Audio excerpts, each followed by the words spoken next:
Hello guys, welcome to my mini भ्लगमा। आज चाहिँ म सिमसिम पानी झिमझिम रमझिममा चाहिँ म आज मस्यौरा बनाउन गइरहेको छु।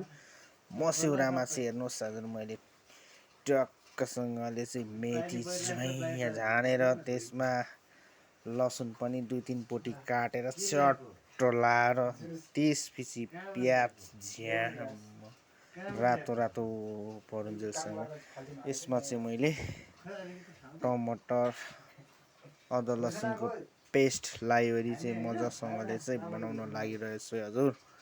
एकदम आज चाहिँ मस्त पानीको रमझम सिक्सीको हट्ने गरी चाहिँ बनाउन गइरहेको छु। एकदम पहली बार ऐसा बनाउन गइरहेको छु कि हजुर, एकदम सँगले चाहिँ दमदार प्रस्तुतिको रूपमा जाँदैछ हजुर। अब के गर्नु, यस्तै छ हजुर।